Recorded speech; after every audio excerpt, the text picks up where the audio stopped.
د منو کتونکو خالد نظري ما او دې وخت موجود یو نوشهره حکیم آباد کوم دی چې جامعه دارالهدى د مسافرو دپاره افطاري بندوبست کړی دی او عام مسافر چې دي او خاص چې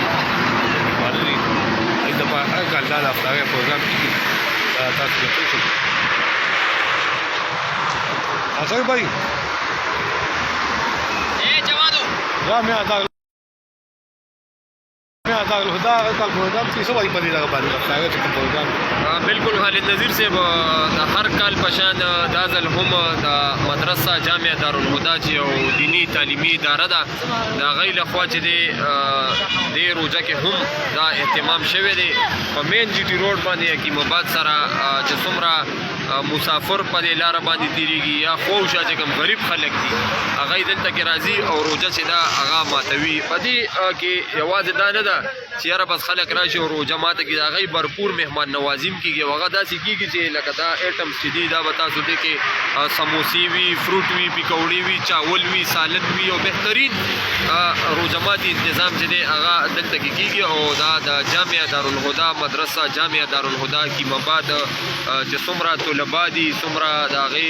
انتظامیه ده هغه په دې کې حصه اخلي او تقریبا 20-25 طلبا چې دي هغه په دې خدمت کې دی سره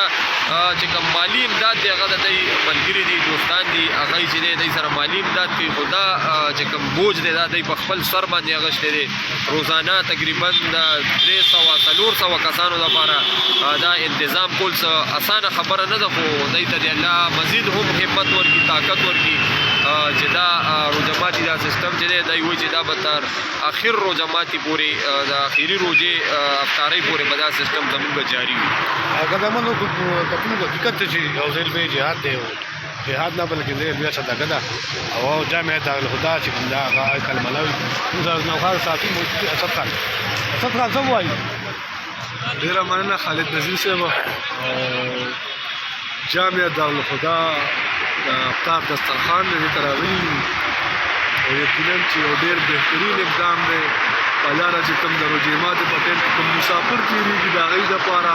او بیا د خوشا چې د کوم غریب خلک چې د هغوی دپاره دا یو ډېر بهترین اقدام دی او په کار همداسې دي لکه څنګه جامعه دارالهدى لګیا دلته کې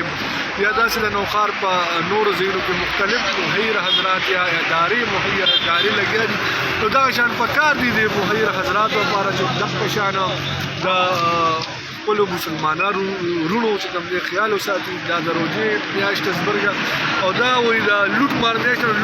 په دې حساب دا چې ته داسې غلط کار وکړې د عبادتونو د ثوابونو د لوټ مار میاشت د لوټ مار به د الله نه کوې د الله نه به دې نو دا ډېر یو ښایسته میاشت او په دې کې په کار دی هر مسلمان له چې چا وس رسي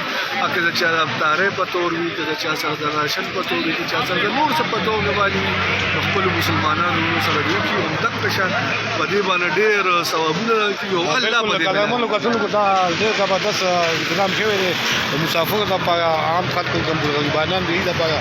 څومره مخیر حضرات دي ایدم پکار دي چې په دې جهاد کې او په دې صدقه کې برچل کې سوال